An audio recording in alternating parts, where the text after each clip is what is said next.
Hello students, आप सबको हमारे यूट्यूब चैनल पे स्वागत है फिर से। और आज हम लोग पढ़ने वाले हैं grouping of cells. Grouping of cells, ध्यान देना, ग्रुपिंग ऑफ सेल्स। तो ग्रुपिंग ऑफ सेल्स पढ़ेंगे हम लोग। सेल्स को तीन टाइप से हम लोग उसको ऐड करते हैं, तीन टाइप से हम लोग जोड़ते हैं। तीन टाइप्स में से हम लोग दो टाइप्स को देख लिए थे। नंबर वन टाइप्स था grouping series grouping of cells, और सेकंड टाइप्स था आपका पैरेलल ग्रुपिंग ऑफ सेल्स। अगर आप वॉच नहीं किए वीडियो को तो आप पीछे वाला वीडियो को वॉच करो, उसका लिंक डिस्क्रिप्शन बॉक्स में है। और ये जो आपको पार्ट जो आपको टाइप है, इस टाइप को बोलेंगे mixed grouping of cells. Mixed grouping of mixed grouping of cells. Mixed grouping of cells. Mixed का मतलब क्या होता है आपको पता चल जाएगा आगे, ध्यान से देखिए, पूरा बात को आप समझेंगे। एक सेल, दो सेल, ये आपका तीन सेल है। Dot dot dot dot dot, ये आपका ऐसे है। मतलब इधर जो आप दिखाई दे रहे हैं, जो आपका रो दिखाई दे रहा है, रो इस चीज़ को रो बोलते हैं बेटा, इस चीज़ को आप रो बोलते हैं। ये जो आपको रो दिखाई दे रहा है, इसमें एन सेल है बेटा। कितने सेल है? एन सेल है। एन सेल से ये पहला सेल, दूसरा सेल, तीसरा, ऐसे करके dot dot dot N cell है। अब इसके नेगेटिव जो टर्मिनल, इसके पॉजिटिव टर्मिनल से ऐसे ऐड करेंगे इस प्रकार से। तो इसको बताओ कौन सा ग्रुपिंग कहते हैं? सीरीज ग्रुपिंग कहते हैं ना, इसको आप सीरीज ग्रुपिंग कहते हैं। फिर से हम ऐसा एक और रो बनाएंगे, फिर से एक ऐसा और रो बना दिया, डॉट डॉट डॉट, फिर से ऐसा एक और बना दिया। देखो आप बना दिया ना। चलो अब इसके नेगेटिव टर्मिनल को अगला के पॉजिटिव से, नेगेटिव को अगला के पॉजिटिव से, इस प्रकार से मैंने ऐड कर दिया। एक और चाहे तो आप जोड़ सकते हैं, लेकिन मैं नहीं, अब डॉट डॉट डॉट कर दूंगा। एक और नीचे ले लेता हूँ, dot dot dot dot dot. ये सेल है, इसके नेगेटिव टर्मिनल को अगला सेल के पॉजिटिव से। तो ध्यान देना, इसमें कितने सेल हैं? फर्स्ट रो में कितने सेल हैं? N cell. सेकंड रो में कितने सेल हैं? N cell. मतलब हम एन सेल से रो को तैयार कर रहे हैं। ये आपका फर्स्ट रो, सेकंड रो, ऐसे कर करके नीचे रो कितने हैं? तो रो जो नीचे है ना, वह रो की संख्या जो है वह एम रो है।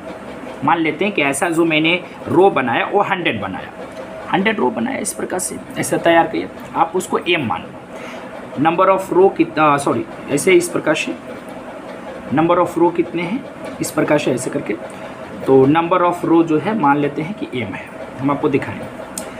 अब जरा सा सोचो, इसके बारे में आप डिसाइड करो, फर्स्ट रो के बारे में आप डिसाइड करो। तो फर्स्ट रो आपको कैसा दिखाई दे रहा है? श्रेणी क्रम में दिखाई दे रहा है। सेकेंड रो भी श्रेणी क्रम में है, ये भी श्रेणी क्रम में, ये सीरीज ग्रुपिंग ऑफ सेल्स है। लेकिन अगर इन सब के पॉजिटिव टर्मिनल को हम एक जगह पर ऐसे ऐड कर दें, पॉजिटिव टर्मिनल को, सबके पॉजिटिव टर्मिनल को एक जगह पर ऐड कर दें, ध्यान से देखिएगा। और इसके निगेटिव टर्मिनल को मैं एक जगह पे ऐड कर देता हूँ। निगेटिव टर्मिनल को मैं एक जगह पे इस प्रकार से ऐड कर सकता हूँ। इस प्रकार से अगर मैं ऐड कर देता हूँ निगेटिव टर्मिनल को एक जगह पे, देखो मैंने ऐड कर दिया। और बाहर में मैंने क्या किया कि बाहर में एक एक्सटर्नल रेसिस्टर ले लिया, एक्सटर्नल रेसिस्टर, इससे ऐड कर दिया। अब आपको कैसा दिखाई दे रहा है बताओ? इसमें अगर हम इस रो पर अगर हम देखें ध्यान से, इस रो के बारे में अगर सोचें तो पता चलता है कि ये सीरीज ग्रुपिंग है, ये भी सीरीज ग्रुपिंग, ये भी सीरीज। लेकिन पूरा को अगर देखा जाए ना, तो इसका देखो पॉजिटिव टर्मिनल को एक जगह पे, एक जगह पे, एक जगह पे। तो इसमें पैरेलल ग्रुपिंग भी दिखाया गया है, पैरेलल ग्रुपिंग भी दिखाया। ये रो और ये रो एक दूसरे के पैरेलल है। तो इस प्रकार से होता है मिक्स्ड ग्रुपिंग। इस प्रकार से क्या होता है मिक्स्ड ग्रुपिंग का डायग्राम। आप डायग्राम समझ सकते हो, किस प्रकार से मैं आपको डायग्राम दिखाया। अब ध्यान देना, ऐसे कितने रो हैं? तो एम रो है, आप याद रखोगे एम रोज है। एम रो है तो इस चीज़ को अभी समझेंगे, ऐसे एम रो है, एक रो, दो रो, तीन रो, चार रो, ऐसे एम है। और ये ऐसे कितने सेल हैं? एन सेल से। ये आप ध्यान से समझेंगे। सबका अपना अपना इंटरनल रेसिस्टेंस होगा। इंटरनल रेसिस्टेंस, विद्युत वाहक बल भी होगा, तो विद्युत वाहक बल इसका ये मान लेते हैं। इंटरनल रेसिस्टेंस आर मान लेते हैं, विद्युत वाहक बल ई, इंटरनल रेसिस्टेंस आर, विद्युत वाहक बल ई, इंटरनल रेसिस्टेंस आर, विद्युत वाहक बल ई और इंटरनल रेसिस्टेंस आर। ये सेल है तो अपना कुछ उसका इलेक्ट्रोमोटिव फोर्स होगा। इलेक्ट्रोमोटिव फोर्स मैंने आपको बताया था क्या होता है इलेक्ट्रोमोटिव फोर्स। यदि सेल है, इस सेल के दोनों टर्मिनल है पॉजिटिव टर्मिनल और ये नेगेटिव टर्मिनल, तो दोनों टर्मिनल के बीच का जो विभवांतर होगा ना, वही विभवांतर इसका इलेक्ट्रोमोटिव फोर्स कहलाता है, विद्युत वाहक बल कहलाता है। कब? जब परिपथ खुला हो, यानी कि परिपथ से किसी भी प्रकार का कोई धारा का प्रवाह न होता है ना, तब सेल के दोनों जो इलेक्ट्रोड होता है, दोनों इलेक्ट्रोड के बीच का जो डिफरेंस पोटेंशियल होता है, आई मीन विभवांतर, उसी को बोलते हैं इलेक्ट्रोमोटिव फोर्स। तो यह सेल है, इसका भी विद्युत वाहक बल होगा, मान लेते ई है, रेसिस्टेंस आर, सबका ऐसे आप दर्शा सकते हो। इस प्रकार से मैंने ले लिया। इलेक्ट्रोमोटिव फोर्स तो सबका होगा ना, इलेक्ट्रोमोटिव फोर्स सबका सेम है बेटा, रेसिस्टेंस भी सबका सेम है। इस प्रकार से आप दर्शा दोगे, ये आर हो गया, इसका इलेक्ट्रोमोटिव फोर्स, ई रेसिस्टेंस है, electromotive force E, resistance R, E और आर। आप लोग सोच रहे होंगे बीच में क्या दे रहे हैं, तो ऐसा सिंबल देते हैं, ये है ना, तो इस प्रकार से आप ऐसे कर सकते हो। इलेक्ट्रोमोटिव फोर्स को मैंने ऊपर लिखा या नीचे भी आप लिख सकते हो, रेसिस्टेंस इसका आर है, मैंने ऐसा कर दिया, ठीक है, राइट है। चलो अब लिखेंगे कि उपयुक्त चित्र में ध्यान देना,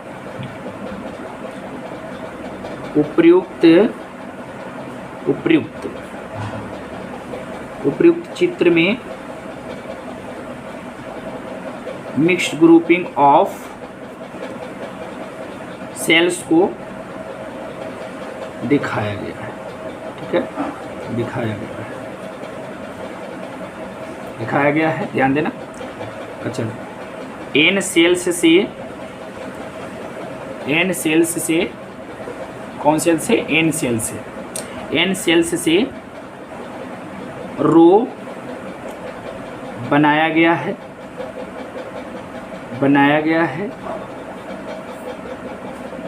तथा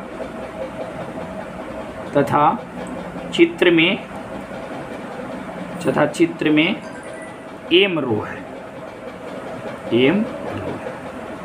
मतलब ये जो रो बना है ना, इसमें कितने सेल? एन सेल्स, और ऐसे रो हैं कितने? एम रो है। बस यही आपको दिखाया गया था। उसके बाद देखो क्या करेंगे, ध्यान से समझेंगे। पहले हम यहाँ पर एक फार्मूला का यूज़ करूँगा, I बराबर, ध्यान से देखना, I बराबर टोटल इलेक्ट्रोमोटिव फोर्स, मैं पीछे भी किया था, total electromotive force upon total resistance, ये यूज़ करूँगा, total electromotive force upon total resistance. तो ध्यान से ज़रा समझिएगा आप लोग। आइए इधर मैं बैक में चलता हूँ, यहाँ पे आइए। जब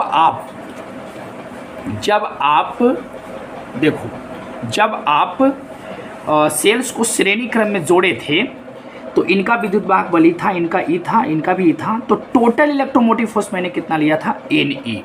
याद कीजिए, टोटल कितना था? एन ई, याद कीजिएगा। टोटल ये ऐड हो जाता है, जब श्रेणी क्रम में होती है तो टोटल ऐड हो जाता है। तो उसी प्रकार से अगर हम चलें, तो देखो क्या होगा। ये जो एक रो आपको दिखाई दे रहा है, एक रो में टोटल इलेक्ट्रोमोटिव फोर्स कितना होगा?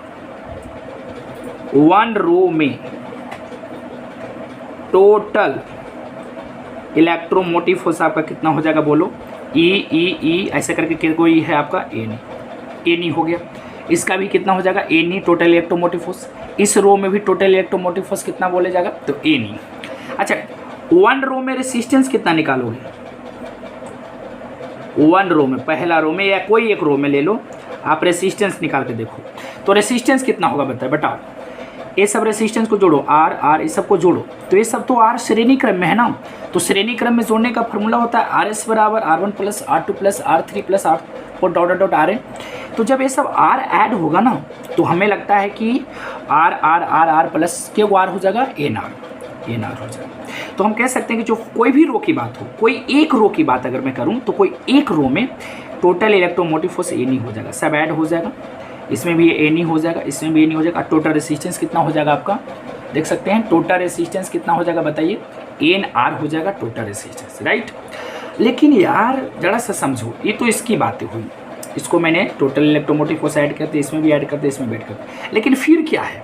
फिर तो पैरेलल किया गया ना, इन सबको फिर तो पैरेलल कर दिया गया, ए श्रेणी क्रम में, ए श्रेणी क्रम में, ए श्रेणी क्रम में, लेकिन फिर से तुमको पैरेलल देखने को मिल रहा है। पैरेलल के मतलब कैसे समझेंगे आप, सबके जो है पॉजिटिव टर्म होकर एक जगह, नेगेटिव टर्म होकर एक जगह, तो फिर से तो पैरेलल मिला। तो पैरेलल वाले कॉन्सेप्ट में आपको क्या मैंने बताया था, देखो पैरेलल वाले कॉन्सेप्ट में देखो क्या दिखाया था कि जब कई सेल आपको पैरेलल में दिखाई देते हैं तो कोई एक सेल का ही इलेक्ट्रोमोटिव फोर्स मैंने लिया था, याद कीजिए। इस प्रकार के संयोजन से कोई एक ही सेल का इलेक्ट्रोमोटिव फोर्स आपको मिलेगा, कोई एक ही सेल का इलेक्ट्रोमोटिव फोर्स मिलेगा। मतलब जो है जो मैं यहाँ पर फार्मूला लगाऊंगा, total electromotive force upon total resistance, यहाँ पे जो मैं टोटल इलेक्ट्रोमोटिव फोर्स रखूँगा तो कोई एक रो का ही रखूँगा, कोई एक रो का ही रखूँगा। यहाँ पर हम लोग कोई एक सेल के रखे थे, याद कीजिए कोई एक सेल के रखे थे, तो यहाँ पर हम लोग जो इलेक्ट्रोमोटिव फोर्स रखेंगे कोई एक ही रो के रखेंगे, कोई एक ही रो के रखेंगे, आज कोई एक ही रो का रखेंगे।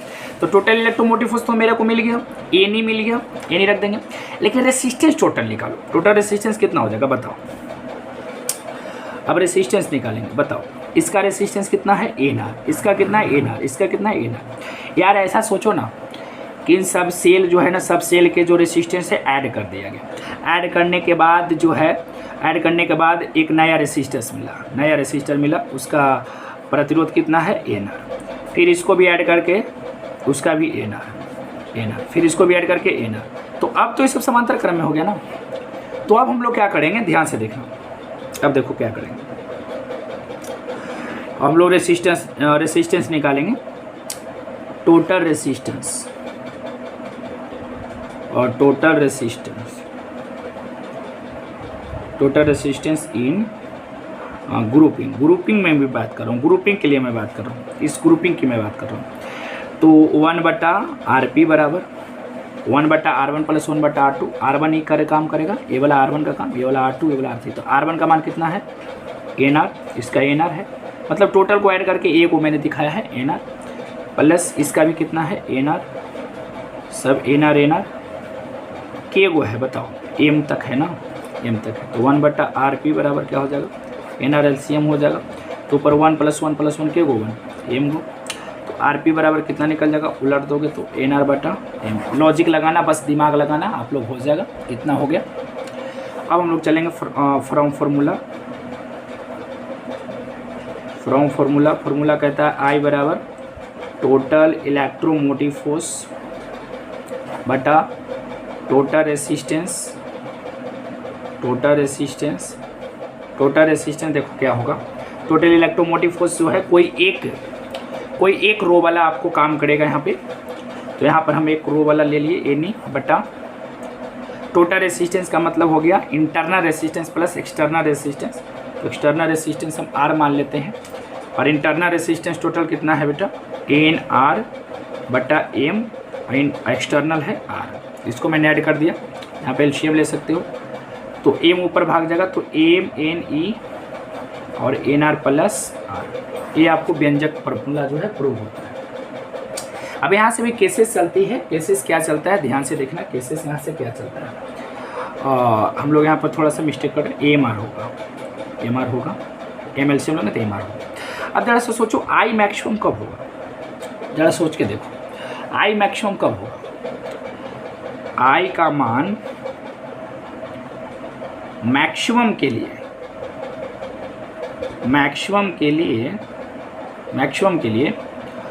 M R plus N R का मान न्यूनतम होना चाहिए, का मान मिनिमम होना चाहिए। बोलो सही है, मिनिमम होना चाहिए। अगर नीचे वाला मिनिमम होता है तो ये दोनों में तो रेसिप्रोकल रिलेशन है, अगर ये कम होगा तो ज़्यादा होगा। अभी मिनिमम कब होगा, अब बात यह है कि इसकी मिनिमम कब होगा। तो देखो इसके लिए मैं क्या करता हूँ, एम आर प्लस जो एन आर है उसको मैं ऐसे लिख सकता हूँ, देखो तो ध्यान से समझना आप लोग, root under M R minus root under N R के whole square plus 2 root under M R into root under N R. क्या मैं ऐसे लिख सकता हूँ, दिमाग से सोचो, यहाँ पे 2 होगा, क्या मैं ऐसे लिख सकता हूँ, ज़रा सोच के देखो, क्या मैं ऐसे लिख सकता हूँ इस चीज़ को, M R plus N R को मैं ऐसे लिख सकता हूँ, बिल्कुल लिख सकता हूँ, सोच के देखना। जब इसको हॉल ए माइनस बी का हॉल स्क्वायर तोड़ोगे तो ए स्क्वायर, तो रूट खत्म हो गई तो M R, plus B square A हो जाएगा माइनस 2ab, इसको करोगे ना, इधर प्लस 2ab मैंने जोड़ दिया है ताकि कट जाए। ऐसे कर सकते हो या नहीं कर सकते हो? अब जरा सा देखो, अब जो मैं बता रहा हूँ बात को, इतना को आप जीरो के इक्वल कर दो, root under M R minus root under N R के होल स्क्वायर को आप जीरो के इक्वल कर दो। अगर आप इसको जीरो के इक्वल कर देते हो तो देखो क्या होगा, इतना का मान न्यूनतम तब होगा ना जब ये जीरो होगा। इतना का मान न्यूनतम कब होगा? जब ये जीरो होगा, ये पूरा जीरो होगा। सर क्यों? क्योंकि जीरो ही इसका मिनिमम है। अगर आप सोच रहे होंगे कि निगेटिव वैल्यू रख दें, तो निगेटिव रखोगे तो पॉजिटिव कर देगा। जीरो ही इसका मिनिमम, इतना का मान अगर आप मिनिमम चाहते हैं, ये मिनिमम होगा, ये मिनिमम होगा तो ये मैक्सिमम होगा। अगर ये मिनिमम आप चाहते हैं तो इसको जीरो करना होगा। तो मैंने इसको जीरो कर दिया, छाता हटाओ टोपी चढ़ाओ, जीरो का स्क्वायर रूट क्या हो जाएगा बोलो? जीरो हो जाएगा। अब यहाँ से क्या बचेगा? Root under M R minus root under N R, root under M R minus root under N R, root under M R minus root under N R, तो उसको जाएगा उधर। दोनों तरफ स्क्वायर अगर कर देते हो, स्क्वायर बोथ साइड, तो यहाँ से एम आर बराबर क्या हो जाएगा? एन आर हो जाएगा। अब यहाँ से आप आर का मान निकाल सकते हो, कैपिटल आर का मान, तो एन आर बाटा क्या मिल जाएगा? एम। कहने का मतलब है, अब जरा सा सोच के देखो, एन आर बाटा एम क्या था? एन आर बाटा एम था इंटरनल रेसिस्टेंस, सबका इंटरनल, सबको मैंने जोड़ा था ना बेटा, सबको जोड़ा था, इंटरनल रेसिस्टेंस था। अगर इंटरनल रेसिस्टेंस एक्सटर्नल रेसिस्टेंस का अगर बराबर हो जाता है तो ऐसे सिचुएशन में इस सर्किट से जो करंट बहेगी, इस सर्किट से जो करंट बहेगी वह मैक्सिमम बहेगी। याद रखना, जब आप सेल्स को मिक्स्ड ग्रुपिंग करते हैं, मिक्स्ड ग्रुपिंग में दिखाते हैं, कहने का मतलब श्रेणी क्रम और समानांतर क्रम दोनों को एक साथ अगर आप रिप्रेजेंट करोगे और चाहोगे कि सर्किट से ज़्यादा करंट का फ्लो हो, तो इसके लिए आपको करना क्या है कि जो इंटरनल रेसिस्टेंस होगा उसको इक्वल कर देना है एक्सटर्नल रेसिस्टेंस के। यदि ऐसा होता है तो सर्किट में मैक्सिमम से मैक्सिमम करंट जो है फ्लो करेगा। तो यहाँ पर लिख देंगे, अर्थात परिपथ से मैक्सिमम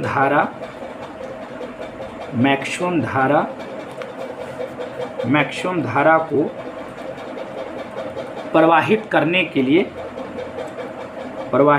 के लिए इंटरनल रेसिस्टेंस देखो, अगर आपको कुछ प्रॉब्लम हो तो कमेंट कर सकते हैं। Internal resistance of cells, internal resistance of cells मतलब सेल का इंटरनल रेसिस्टेंस एक्सटर्नल रेसिस्टेंस के इक्वल होना चाहिए, एक्सटर्नल रेसिस्टेंस के इक्वल होना चाहिए। मेरा राइटिंग बाइटिंग नहीं बनता है, बात है जो के लिए। चलो ये हो गया। अब हम लोग इतना तक पढ़ लिए, ठीक है, इतना तक हम लोग पढ़ लिए। मिक्स्ड ग्रुपिंग मैंने आपको दिखा दिया। मिक्स्ड ग्रुपिंग में बस कुछ नहीं था, एन सेल्स से एक रो बनाया, ऐसे कई रो हैं, एम रो हैं ऐसे। अब इसका मैंने पहले टोटल इलेक्ट्रोमोटिव फोर्स निकाल लिया, तो एन सेल्स से बनाया था, तो एक रो का आप इलेक्ट्रोमोटिव फोर्स निकाल लो तो सबको ऐड कर दोगे तो एन ही हो जाएगा। एक रो का रेसिस्टेंस निकाल लो तो एन आर हो जाएगा। याद करो, आप ऐसे भी कई तरह से समझ सकते हैं कि ये रेसिस्टेंस सब ऐड हुआ तो एन आर, यहाँ पर प्रतिरोध है, यहाँ पर प्रतिरोध है, ऐसे करके सोच सकते हैं कि ऐसे करके बहुत सारा प्रतिरोध था, इसका आर सब श्रेणी क्रम में था, सब ऐड होकर के एन आर हो गया। तो एन आर हो गया तो बड़ा प्रतिरोध इस सब के बदले में वो आया होगा, यहाँ पर भी सबके बदले में एक वो आया होगा। तो अभी तो सब समानांतर क्रम में हो गया, कई तरह से रिसर्च करो, आप लोग भी सोचो, और अगर कहीं पे उसके बाद भी अगर प्रॉब्लम हो तो एक बार फिर से कमेंट करो, ठीक है। ये कोई दाल भात का कोर्स नहीं है, 11-12 का कोर्स है, हो सकता है कहीं पे आपको प्रॉब्लम हो जाए, ठीक है। चलो, अब जो हम लोग पढ़ने वाले हैं बेसब्री से किरचॉफ का नियम पढ़ेंगे हम लोग, ध्यान दीजिए। अब जो हम लोग पढ़ेंगे वह हम लोग पढ़ेंगे किरचॉफ का नियम, बहुत ही इंपॉर्टेंट लॉ होता है किरचॉफ लॉ, ध्यान दें। अब लोग जो पढ़ेंगे किरचॉफ का नियम पढ़ेंगे, किरचॉफ डेट जिसको बोलते हैं, और जो मैं बोलता हूँ उसको किरचॉफ्स लॉ बोलते। तो स्पेलिंग ध्यान से सुन लो, किरचॉफ्स का स्पेलिंग क्या होगा देख सकते हैं आप, किरचॉफ्स KRICSHOFFIS, किरचॉफ्स, इस प्रकार से मैं इसको पढ़ता हूँ। यहाँ पे सॉरी स्पेलिंग में जो है ना KIR होगा,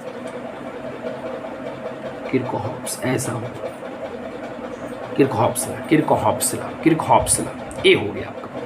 अब ये किरचॉफ्स लॉ क्या होता है, ध्यान से आप लोग समझें, ध्यान से समझें।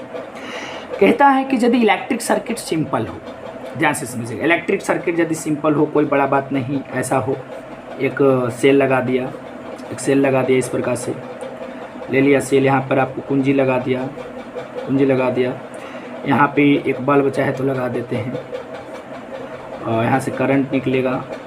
तो इस प्रकार के जो देखा है ना, इस प्रकार के जो सर्किट में दिखाया ना, ये जो सर्किट है बहुत सिंपल है, बहुत सिंपल है। अगर मान लेते हैं कि ये जो बल्ब है, बल्ब के बीच में कितना विभवांतर क्रिएट हो रहा है, इसके लिए अगर आप वोल्ट मीटर लगा दें, मैंने वोल्ट मीटर भी लगा दिया, तो इससे करंट जारी आई। यहाँ पर ये जो बल्ब है बेटा, बल्ब के दोनों सिरों के बीच में डिफरेंस पोटेंशियल को मेजर करने के लिए मैंने लगा दिया वोल्ट मीटर। तो वोल्ट मीटर क्या मेज़र कर देगा, विभवांतर मेज़र कर देगा, और इधर से कौन जा रहा है, करंट। ये दोनों में जो रिलेशन है ना, ये दोनों में रिलेशन अगर बताना हो तो आप ओम्स लॉ से भी बता सकते हो, ओम्स लॉ से बता सकते हो। मैं जो बता रहा हूँ, अगर इलेक्ट्रिक सर्किट एकदम सिंपल हो, जैसा मैं आपको दिखाया, इलेक्ट्रिक सर्किट यदि सिंपल हो तो करंट और किसी भी प्रतिरोध के दोनों सिरों के बीच का जो रिलेशन है, उसको बताने के लिए आप ओम्स लॉ ही काफ़ी है। फिर से सुन लीजिए, अगर विद्युत परिपथ इलेक्ट्रिक सर्किट सिंपल हो, सरल हो, तो विभवांतर और धारा के बीच का जो संबंध है हम लोग ओम के नियम से ज्ञात कर लेते हैं, ओम के नियम से हम लोग संबंध पता कर लेते हैं। लेकिन यदि इलेक्ट्रिक सर्किट कॉम्प्लेक्स हो जाए, इलेक्ट्रिक सर्किट क्या हो जाए, कॉम्प्लेक्स हो जाए, कुछ इस प्रकार से इलेक्ट्रिक सर्किट आपको देखने लगे, इस प्रकार से इलेक्ट्रिक सर्किट दिखने लगे, इस प्रकार से इलेक्ट्रिक सर्किट देखने लगे, देख सकते हैं आप इलेक्ट्रिक सर्किट को। तो इलेक्ट्रिक सर्किट थोड़ा सा कॉम्प्लेक्स हो जाता है, बच्चा को देखते थोड़ा सा माइंड जो है घूम जाता है। तो ऐसा यदि हो जाए ना, तो यहाँ पे आपको अगर विभवांतर और धारा के बीच में अगर हम संबंध पूछ दें, तो आप ओम के नियम से नहीं ज्ञात कर पाएंगे। यहाँ पर आपको किरचॉफ के नियम चाहिए। तो याद रखिए, किरचॉफ के नियम जो है किस परिपथ के लिए लागू होगा, सरल या जटिल। तो जटिल, जो इलेक्ट्रिक सर्किट कॉम्प्लेक्स होगा ना, उसके लिए ही हम लोग किरचॉफ लॉ को लगाएंगे। तो ध्यान से देखना, किरचॉफ लॉ का स्टेटमेंट आप लोग को क्या लिखना है यहाँ पे, कि जब इलेक्ट्रिक सर्किट, ध्यान से देखना, जब इलेक्ट्रिक सर्किट सिंपल हो, आई मीन साधारण सिंपल हो, तब भी तथा आई के बीच का संबंध ओम्स लॉ से ज्ञात कर लिया जाता है, ठीक है। लेकिन यदि कॉम्प्लेक्स हो, यदि इलेक्ट्रिक सर्किट कॉम्प्लेक्स मतलब जटिल हो, तब भी एवं आई के बीच का रिलेशन किरचॉफ लॉ से बताया जाता है, किरचॉफ लॉ से बताया जाता है। कुछ सीख रहे हो आप, बताया जाता है। चलो ये हो जाए, ये बात आप समझना है, बताया जाता है। अब जो है, जो बातें मैं आपको बता रहा हूँ, ध्यान से देखिए। किरचॉफ के दो नियम है। किरचॉफ के कितने नियम है? दो नियम है। एक फर्स्ट लॉ है, फर्स्ट लॉ को हम लोग कहते हैं, ध्यान से देखना, मेश लॉ। इस चीज़ को हम लोग बोलते हैं जो आपका फर्स्ट जो लॉ है, सॉरी उसको मेश लॉ नहीं, जंक्शन लॉ इसको कहेंगे, जंक्शन लॉ।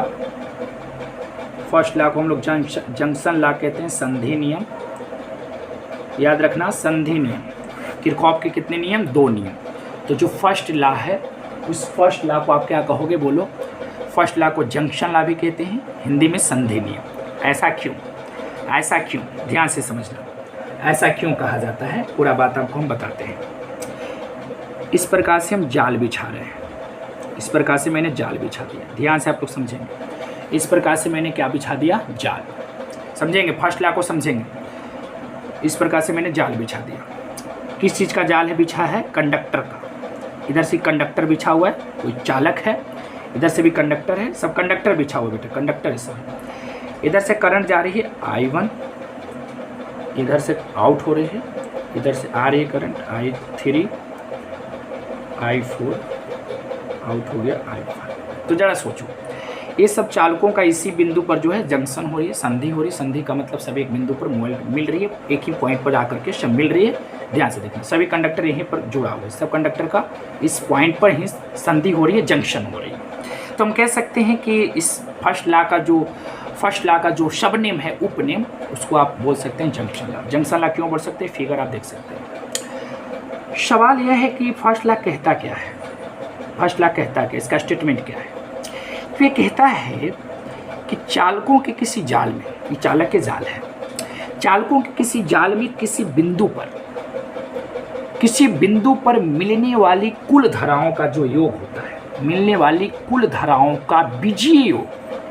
फिर से सुनिए, चालकों के किसी जाल में किसी बिंदु पर मिलने वाली सभी धाराओं का बीजीय योग। कौन सा योग, बीजीय योग, अलजेब्रिक सम, बीजीय योग, एक सदिशीय योग, सदिश नियम से हमको नहीं जोड़ना है, बीजीय योग जो होता है वह 0 होता है। नहीं समझे, बात को समझिए, ध्यान से देखिए, मैं आपको समझाता हूँ। पहले मैं इसको स्टेटमेंट लिख देता हूँ, सुंदर सा एगो कॉपी बना लेता हूँ, स्टेटमेंट लिख देता हूँ फर्स्ट लॉ। चालकों के किसी जाल में, जाल बोले तो मेष होता है, जाल में किसी बिंदु पर मिलने वाले कुल धाराओं का बीजीय योग। कौन सा योग, बीजीय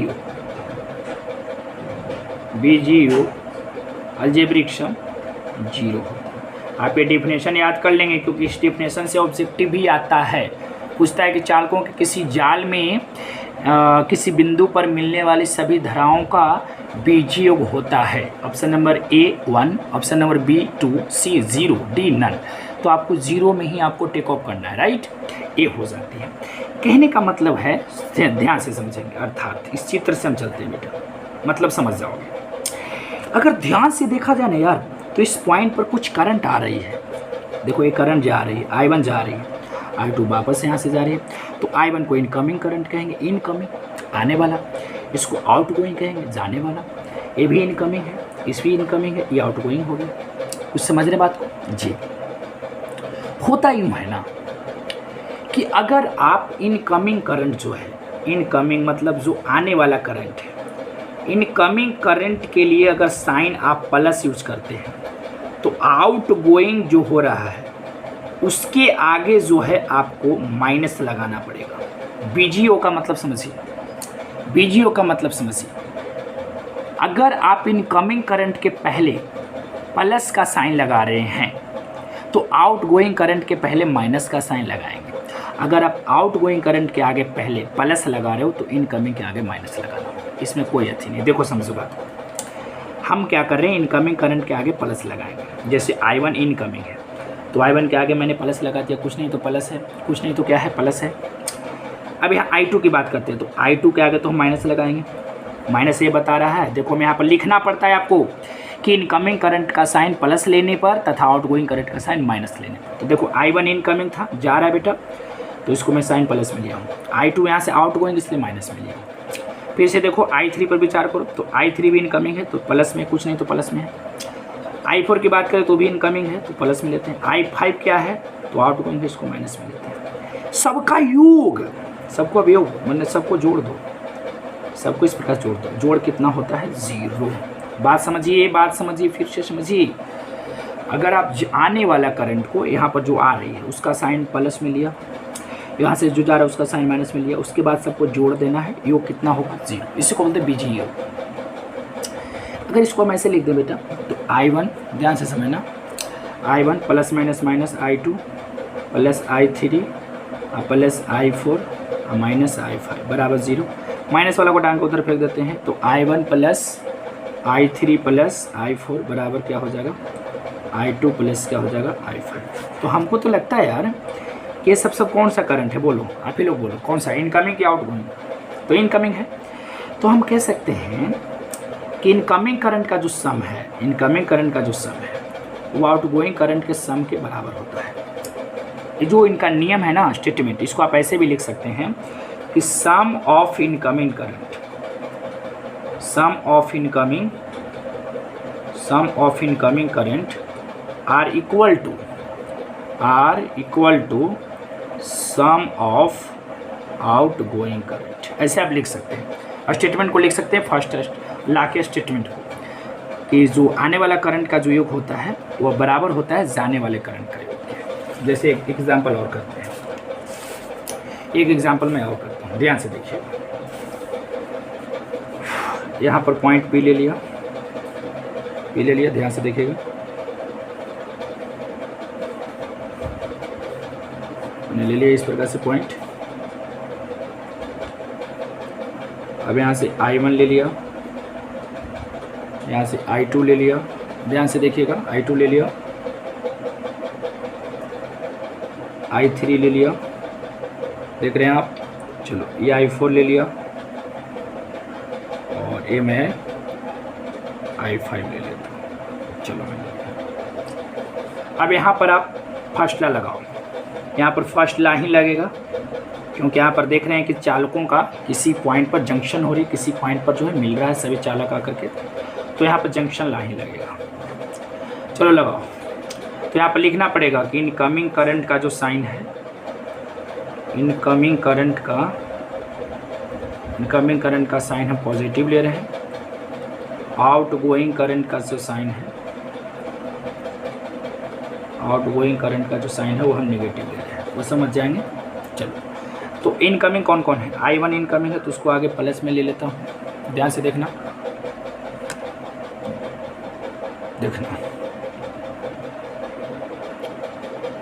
मैंने ले लिया, इनकमिंग है। अच्छा, और कौन कौन इनकमिंग है? अच्छा, इनका I1 के बाद I2 लो ना, जो भी रहे। I2 आउटगोइंग है तो I2 के आगे का साइन रहेगा माइनस। I3 की बात करूं तो I3 इनकमिंग है तो इसके आगे प्लस का साइन रहेगा। I5 भी देखो तो इनकमिंग है और I4 आउटगोइंग है तो माइनस का साइन रहेगा। देख सकते हैं इस प्रकार से। अब सबको फिर से जोड़ दो, इसका रिजल्ट कितना हो जाएगा, BGO। इसी को बोलते हैं BGO। तो I1 माइनस I2, समझ रहे हैं बातों को, ऐसा लग रहा है, प्लस I5 माइनस में I4 हो जाएगा बराबर 0। ए वाला और ए वाला हो गया माइनस में तो उसको फेंक देंगे ना, 1 2 3 को हुआ था ना। तो I1 plus I3 plus I5 ये सब इनकमिंग था, तो इनकमिंग करंट का योग इधर है और उधर करोगे तो उधर आउटगोइंग का योग हो जाएगा, आउटगोइंग करंट का योग। इस प्रकार से दोनों बराबर हो जाएगा। तो यही बात आपको मैंने बताया कि sum of incoming current are equal to sum of outgoing current. इस चीज़ को आपको याद रखना है। कहने का मतलब यह है ना भाई, कहने का मतलब है कि जितना धारा आया उतना धारा वापस गया। कहने का मतलब है कि किस पॉइंट पर जितना करंट आई, करंट का मतलब क्या, चार्ज, जितना चार्ज इस पॉइंट पर आया वापस उतना चार्ज चला गया। तो बताओ, इस पॉइंट पर चार्ज का निर्माण हुआ या इस पॉइंट पर चार्ज का विनाश हुआ? नहीं। तो हम कह सकते हैं कि जो फर्स्ट लॉ है, किरचॉफ का जो फर्स्ट लॉ है, उसका संबंध जो है आवेश संरक्षण के सिद्धांत से है। क्योंकि आवेश संरक्षण का सिद्धांत क्या कहती थी, याद है? आवेश का न तो आप नष्ट कर सकते हो और न ही आप उसका निर्माण कर सकते हो। तो यहाँ पर भी तो ऐसा ही हो रहा है ना, इस पॉइंट पर आप चार्ज का आप क्या कर रहे हो, निर्माण कर रहे हो क्या, या चार्ज को आप नष्ट कर पा रहे हो? नहीं, कुछ ऐसा नहीं हो रहा है। तो हम कह सकते हैं कि किरचॉफ के जो पहला लॉ है उसका सीधा सा संबंध जो होता है वो होता है आवेश के संरक्षण सिद्धांत से। ठीक है, ये पूछता भी है फर्स्ट लॉ का संबंध कहाँ से होता है। तो फर्स्ट लॉ का जो रिलेशन है आप सीख जाएंगे, फर्स्ट लॉ का रिलेशन। तो फर्स्ट लॉ का जो रिलेशन होगा वह कहाँ से होगा, तो आवेश संरक्षण के सिद्धांत से, आवेश संरक्षण से इसका संबंध है। आवेश संरक्षण के सिद्धांत भी कह सकते हो। तो आवेश संरक्षण के सिद्धांत से किरचॉफ के कौन सा नियम का संबंध होता है, किरचॉफ के कौन सा ऐसा नियम है जिसका सीधा सा संबंध चार्ज कंजर्वेटिव से होता है, आवेश संरक्षण के सिद्धांत से होता है, तो वह फर्स्ट लॉ है। फर्स्ट लॉ आप देख सकते हैं। फर्स्ट लॉ आपको समझ में आई, उम्मीद करता हूँ समझ गए होंगे। स्टेटमेंट याद हुआ, स्टेटमेंट याद हुआ, क्या याद होना चाहिए? चालकों के किसी जाल में किसी बिंदु पर मिलने वाली कुल धाराओं का बीजीओ कितना होता है? 0। चालकों के जाल बिछा हुआ था, इस पॉइंट पर जो भी धारा मिल रही थी उस सब का बीजीओ कहने का मतलब आपको ये रूल लगाना होगा, जो इनकमिंग है उसके लिए आप प्लस ले लेंगे, आउटगोइंग के लिए आप माइनस लेंगे। अगर आप आउटगोइंग करंट का साइन प्लस लेना चाहते हैं तो इनकमिंग करंट का साइन आप माइनस में लेकर के भी अगर सोल्व करेंगे तो यही सिचुएशन आपको मिलेगा, यही चीज़ आपको मिलने वाला, यही चीज़ मिलने वाला। तो फाइनली आप ये भी बोल सकते हैं स्टेटमेंट कि sum of incoming current are equal to sum of outgoing current. तो यह है बेटा किरचॉफ का फर्स्ट लॉ। अब हम लोग सेकंड लॉ की ओर बढ़ेंगे। किरचॉफ की सेकंड लॉ क्या कहती है, ध्यान देना।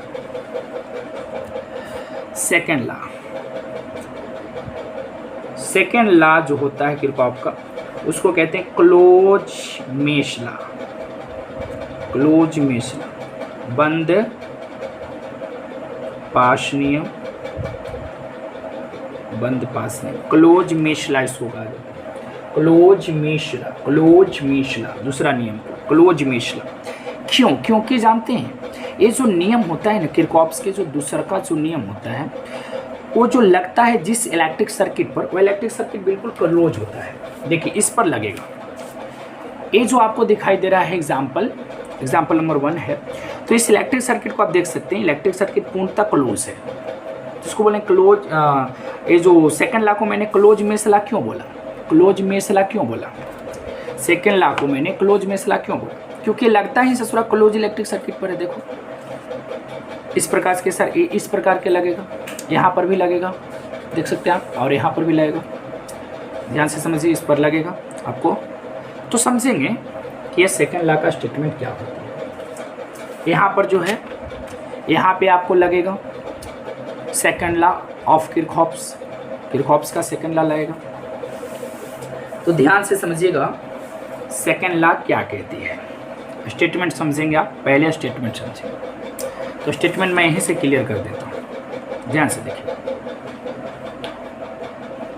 स्टेटमेंट सुनिएगा ध्यान से, क्लोज मेश लॉ का स्टेटमेंट। फर्स्ट लॉ आपको क्लियर हो जाना चाहिए। वहाँ पर पूछेगा कि किरचॉफ के कौन सा नियम है जिसका संबंध आवेश संरक्षण के सिद्धांत से है। तो कौन से नियम का? पहला नियम। पहला नियम को क्या बोलते हैं? Junction law. पहला नियम को क्या बोलते हैं? Junction law. और एक चीज़ याद होना चाहिए कि चालकों के किसी जाल में किसी बिंदु पर मिलने वाली कुल धाराओं का बीजीओ कितना होगा? 0। ये भी आपको याद होना चाहिए। अब आइए सेकंड लॉ का स्टेटमेंट। कहता है कि किसी बंद विद्युत परिपथ, बंद है या खुला? बंद है। तो किसी बंद विद्युत परिपथ के प्रत्येक भाग में बेटा, प्रत्येक भाग, सर भाग क्या है सर? भाग, तो यहाँ से यहाँ तक को पार्ट 1 बोलेंगे, भाग नंबर 1। यहाँ से यहाँ तक ये भाग 2 हो गया, ये भाग 3 हो गया। टोटल 3 भाग है। यहाँ पर भी टोटल 3 भाग, 1, यहाँ से यहाँ तक 2, यहाँ से यहाँ तक 3 भाग। यहाँ पर कितने भाग है? 1, 2, 3, 4, 5 भाग। मतलब ऐसा समझो ना कि भुजा 1, 2, 3 भुजा है, आप ऐसा समझिए। प्रत्येक भाग में आपको जाना है, ठीक है? प्रत्येक भाग में आपको जाना है और धारा और उसके प्रतिरोध को गुना करना है प्रत्येक भाग में। जैसे हम यहाँ पर गए, इस भाग में गए, तो यहाँ पर धारा कितना बह रही? I1, प्रतिरोध इसका कितना? R1। तो दोनों को मल्टीप्लाई कर देंगे तो I1 R1 हो जाएगी। इसमें भी जाना है I2 R2 हो जाएगी, इसमें भी जाना है I3 R3 हो जाएगा। फिर सबको जोड़ना है, बीजीओ। प्रत्येक भाग में जाना है, धारा और उसके प्रतिरोध के गुणनफल का बीजीओ। बीजीओ आ गया, इसका मतलब फिर इसमें कुछ न कुछ साइनिंग का प्रॉब्लम होगा। इसमें कहता है कि यदि आप, सुन लीजिए, यदि आप क्लॉकवाइज जो करंट है, क्लॉकवाइज वाले जो करंट है, क्लॉकवाइज जो घड़ी के दिशा में है, उसका साइन अगर पॉजिटिव ले रहे हैं तो एंटी क्लॉकवाइज जो बह रही है करंट, एंटी क्लॉकवाइज जो करंट है उसका साइन आपको नेगेटिव लेना पड़ेगा। ध्यान से समझिए। जैसे इस करंट पर विचार करिए, करंट क्लॉकवाइज है, ए करंट एंटी क्लॉकवाइज है, क्योंकि घड़ी तो ऐसे चलती है ना, इस प्रकार से रोटेट करती है ना, इस प्रकार से। तो देख सकते हैं ए क्लॉकवाइज है, ए भी क्लॉकवाइज है। तो हम क्लॉकवाइज वाला करंट को अगर हम पॉजिटिव माने तो एंटी क्लॉकवाइज वाले करंट का साइन आपको नेगेटिव लेना पड़ेगा। तो ध्यान से सुनिए क्या मैं बता रहा हूँ। प्रत्येक भाग में जाना, इसमें मैंने गया, इसमें पहले गया और उसके धारा और प्रतिरोध को गुना कर दिया। इसके आगे मेरा साइन प्लस रहेगा, क्योंकि मैं क्लॉकवाइज करंट को प्लस में ले रहा हूँ बेटा, ठीक है। यहाँ पर आइए, इस भाग में आइए, तो धारा और उसके प्रतिरोध को गुना किया। इसके आगे भी मैं प्लस लिखता हूँ, क्योंकि ये भी क्लॉकवाइज है। इधर आइए, I3 और R3 इस भाग में मैंने गया, लेकिन इसके आगे मैं माइनस लगा दूंगा, क्योंकि यह क्लॉकवाइज नहीं एंटी क्लॉकवाइज है। तो मैंने यहाँ तक तो पहुँचा दिया। उसके बाद सबका योग, फिर से योग कर दिया। उस सर्किट में लगे विद्युत वाहक बल के बीजी योग के बराबर होता है। अब इस इलेक्ट्रिक सर्किट में लगे विद्युत वाहक बल के बीजी योग के बराबर होता है। बीजीए जहां पर लगे तो समझ जाइए कि साइनिंग का लफड़ा है, बीजी योग के बराबर होता है। लेकिन ससुरा यहाँ पर देखा जा रहा है कि कुछ यहाँ पर विद्युत वाहक बल है कहाँ? अरे जब विद्युत वाहक बल तो सेल का होता है, यहाँ पर सेल ही नहीं है तो विद्युत वाहक बल है कहाँ? तो यहाँ पर बराबर में लिख देंगे 0, बराबर में लिख दिया 0। इसको आप चाहें तो फाइनली ऐसे कर सकते हैं, I1 R1 plus I2 R2 plus minus minus I3 R3 बराबर 0। आप चाहें तो और भी बढ़ा सकते हैं, I1 R1 plus I2 R2, आप माइनस इसको टांग को उधर फेंक देते हैं, I3 R3। तो आप इसको ऐसे भी लिख सकते हैं। तो यहाँ पर ये हो गया। ये बात को आप समझिए, किरचॉफ के सेकंड लॉ को समझिए। यहाँ पर आइए, इसमें आप आइए, इसमें चलते हैं प्रत्येक भाग में। हम यहाँ पर लिख देते हैं, पहले एक बात लिखना पड़ेगा कि क्लॉकवाइज जो वाला जो करंट है, सॉल्यूशन में कर रहा हूँ, यहाँ पर सेकंड लाइन लगेगा क्योंकि क्लोज है। क्लॉकवाइज करंट का साइन हम पॉजिटिव लेंगे, एंटी क्लॉकवाइज जो करंट होगा उसका साइन हम लोग क्या लेंगे, निगेटिव, ठीक है।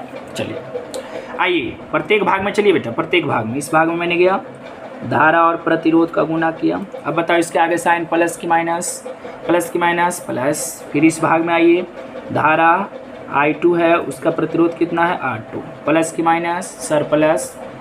इसमें आइए I3 R3 प्लस की माइनस, जी सर माइनस, सबका योग, बीजी योग मैंने कर दिया। उस परिपथ में लगे कुल विद्युत वाहक बल के बीजी योग के बराबर होता है। सर इसमें तो एक ही विद्युत वाहक बल है, जोड़ने की क्या बात है? तो आप यहाँ पर एक विद्युत वाहक बल यहाँ पर दिखाई दे रहा है, एक सेल है तो एक विद्युत वाहक बल है, तो इसके बराबर हो जाएगी I1 R1 plus I2 R2 plus minus minus I3 R3 बराबर कितना हो जाएगा, E। लॉजिक समझ गए होंगे। अब इसमें आप कन्फर्म हो जाएंगे। चलिए इसमें आप कंफर्म हो जाएंगे, इसमें आपको मैंने कंफर्म कर देता हूँ, ध्यान से देखिए। प्रत्येक भाग में चल बेटा, क्लॉकवाइज के लिए मैं ले रहा हूँ, क्लॉकवाइज करंट का साइन मैं पॉजिटिव लेता हूँ, और जो एंटी क्लॉकवाइज है, एंटी क्लॉकवाइज वाला जो करंट है उसको मैं निगेटिव लेता हूँ, ठीक है। अब चलिए प्रत्येक भाग में, चलो यहाँ से शुरू करते हैं I1 से। तो I1 R1 का साइन क्या होगा, प्लस की माइनस, सोच के बताओ, प्लस होगा। I2 R2 का भी साइन प्लस होगा, I3 R3 का भी साइन प्लस होगा, I4 और R4 का साइन माइनस होगा, देख सकते हैं, और इसका भी साइन माइनस में होगा, I5 और R5 का साइन भी माइनस में होगा। सबका फिर से योग करो, बराबर किसके बराबर होगा, उस परिपथ में लगे कुल विद्युत वाहक बल के बीजी योग के। अब यहाँ पर ये ना कर देना, अगर मान ले, ध्यान से समझिएगा, ध्यान से समझिएगा, ये जो सेल है, इस सेल का विद्युत वाहक बल E1 है और इस सेल का विद्युत वाहक बल E2 है। ये मत कर देना E1 प्लस E2, कुल विद्युत वाहक बल के योग के बराबर नहीं, कुल विद्युत वाहक बल के बीजी योग के बराबर। बीजी योग का मतलब क्या हुआ कि जैसे क्लॉकवाइज करंट के लिए आप पॉजिटिव ले रहे हैं, तो जो विद्युत वाहक बल क्लॉकवाइज डायरेक्शन में होगा उसका साइन प्लस में, और जो विद्युत वाहक बल का डायरेक्शन एंटी क्लॉकवाइज होगा उसका साइन माइनस में। जरा देखिए इस पर क्या विचार है, ये आपका क्लॉकवाइज में है, देखिए, क्योंकि ये विद्युत वाहक बल के पॉजिटिव टर्मिनल है, यहाँ से करंट इस प्रकार से निकलेगी, पॉजिटिव टर्मिनल से ही करंट निकलती है, तो क्लॉकवाइज ही करंट निकालेगा। लेकिन ये ससुरा करंट निकालेगा एंटी क्लॉकवाइज, तो इस विद्युत वाहक बल के आगे का साइन तो प्लस होगा, लेकिन इसके आगे का साइन क्या होगा, माइनस। फिर से इसको जोड़िए, ये बातें रियल है। तो अब इसको आप ऐसे कर सकते हो, I1 R1 plus I2 R2 plus I3 R3 plus minus minus I4 R4 plus minus minus I5 R5 बराबर यहाँ से हो जाएगा E1 माइनस E2। जो भी समस्या हो इसके बाद आप हमसे पूछ सकते हैं। यही था किरचॉफ के सेकंड लॉ। तो किरचॉफ के सेकंड लॉ जो है उसका संबंध होता है ऊर्जा संरक्षण से, ये आप याद रखिएगा, ऊर्जा संरक्षण से संबंध होता है। ऊर्जा संरक्षण के सिद्धांत से कौन सा नियम रिलेटिव है, तो सेकंड लॉ। और जो फर्स्ट लॉ है बेटा, फर्स्ट लॉ किससे रिलेटिव है, आवेश संरक्षण के सिद्धांत से। और किरचॉफ के जो सेकंड लॉ है वो किससे रिलेटिव है, तो ऊर्जा संरक्षण के सिद्धांत से। दोनों बात आप समझ जाएंगे। मैं स्टेटमेंट लिख देता हूँ इसका, एग्जाम्पल के लिए आप इसको स्क्रीनशॉट कर लेंगे। एग्जाम्पल के लिए आप इसको पहले आप स्क्रीनशॉट मार लो, इसको आप पहले स्क्रीनशॉट मार लो, उसके बाद आप इसको भी स्क्रीनशॉट कर लो, ठीक ना, इसको आप कर लो इसको। अब ध्यान से देखना, अब हम आपको स्टेटमेंट लिख देते हैं। स्टेटमेंट क्या है इसका याद करना होगा ना, क्योंकि हम कल व्हीटस्टोन ब्रिज पढ़ेंगे नेक्स्ट लेक्चर में।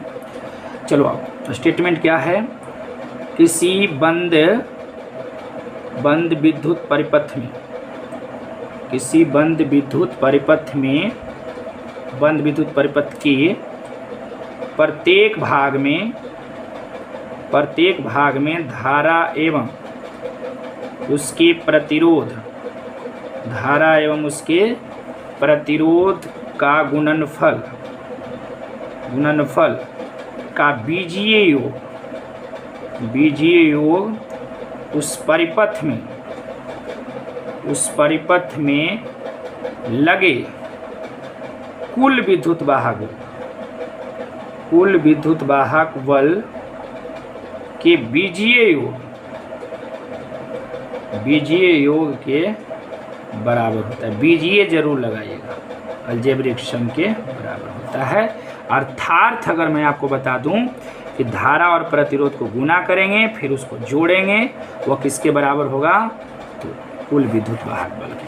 और यहाँ पर आप ऐसे लिख सकते हो, यहाँ पर का जो आपका स्टेटमेंट होगा, यहाँ पर भी अगर आप अर्थात करके लिखना चाहें, पहला नियम है तो आप ऐसे लिख सकते हैं यहाँ पर, अर्थात टोटल जो धाराओं का योग कितना होगा, 0। सिग्मा मतलब होता है जोड़, आई मतलब बहुत सारे धाराओं का जोड़ कितना होगा, 0।